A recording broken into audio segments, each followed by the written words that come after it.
अब पिछड़ों को न्याय दिलाओ, ओबीसी की जनगणना कराओ। ओबीसी महासभा जिंदाबाद जिंदाबाद, ओबीसी महासभा जिंदाबाद। जिसकी जितनी संख्या भारी, किसानों का कर्ज माफ करो। नमस्कार साथियों, मैं कृष्णा राष्ट्रवादी। चलिए आपको लेकर के चलता हूं मध्य प्रदेश की जमीन पर, जहां पर ओबीसी महासभा की जो पदयात्रा है वो दूसरा चरण चल रहा है। 24 अगस्त को फूलबाग में, ग्वालियर में इसका समापन हुआ है और ये 10 अगस्त से प्रारंभ हुई थी।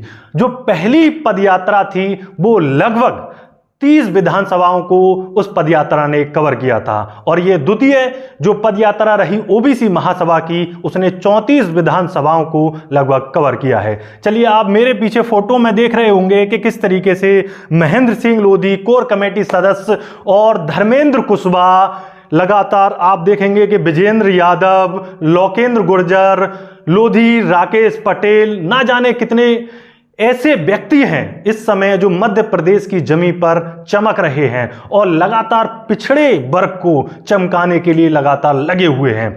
आप देखेंगे कि मध्य प्रदेश के अगर मैं आंकड़े प्रस्तुत करूं तो वहां पर 21% आदिवासी समाज आता है और 16% एससी समाज आता है और लगभग 51% ओबीसी समाज आता है। इन सबको मिला दिया जाए तो लगभग 94% ओबीसी, एससी और एसटी समाज है, जिसको हम बहुजन समाज भी कह सकते हैं।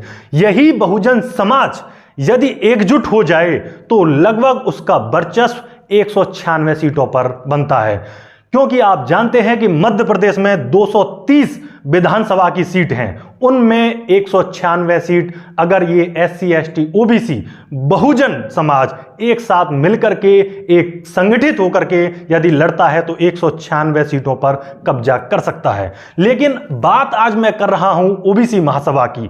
लगातार निरंतर प्रयास कर रही है सालों से और लगातार कोशिश कर रही है कि वो पिछड़ों की, एससी, एसटी की आवाज बने। लगातार आपने देखे होंगे कि मध्य प्रदेश में आदिवासियों के साथ में लगातार बर्बरता जारी है।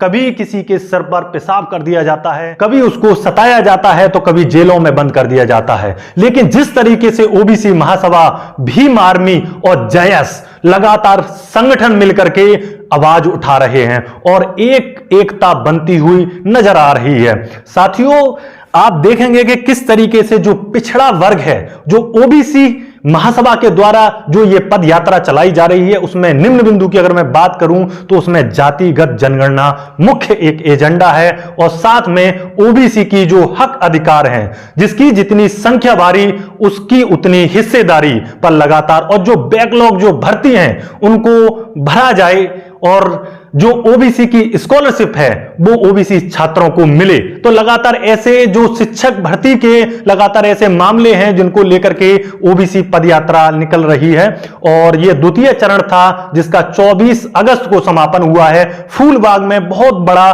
कार्यक्रम है, उसकी हम आपको क्लिपिंग जरूर दिखाएंगे। लेकिन साथियों, इस तरीके से आप देखेंगे कि मध्य प्रदेश में तो ये ओबीसी महासभा या पिछड़ों की आवाज बनती हुई दिखाई दे रही है, लेकिन ये जो पिछड़ों की और एससी, एसटी की जो एकता है वो उत्तर प्रदेश में बनती क्यों नहीं नजर आ रही?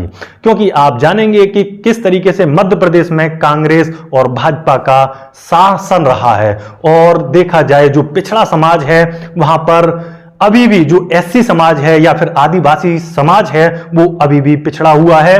अभी भी ओबीसी समाज को 14% आरक्षण ही मिलता है, जो जबकि 27% मिलना चाहिए था। तो लगातार ऐसे मुद्दों को लेकर के ये समाज आगे बढ़ रहा है और लगातार आपने देखा होगा कि किस तरीके से भीम आर्मी के चंद्रशेखर आजाद और आप देखेंगे उधर जैस का जो संगठन है और ओबीसी महासभा का जो संगठन है एक साथ खड़े नजर आते हैं हर मुद्दों पर। अगर ये एकता बनती है तो मध्य प्रदेश में व्यवस्था परिवर्तन होते देर नहीं लगेगी। तो साथियों, आप मेरे पीछे जो फोटो देख रहे होंगे कि इसमें लगातार आप देखेंगे कि रामस्वरूप वर्मा जी, भीमराव अंबेडकर, कांसीराम और देखा जाए सावित्रीबाई फूले और ज्योतिबा फूले, जो अभी तक समाज से अननोन थे ऐसे महापुरुष, आज जो पिछड़ा दलित समाज है, जो बहुजन समाज है, वो कहीं ना कहीं अपने महापुरुषों को जान रहा है, समझ रहा है। आज वो सावित्रीबाई फूले को पढ़ रहा है, जिसने महिलाओं के लिए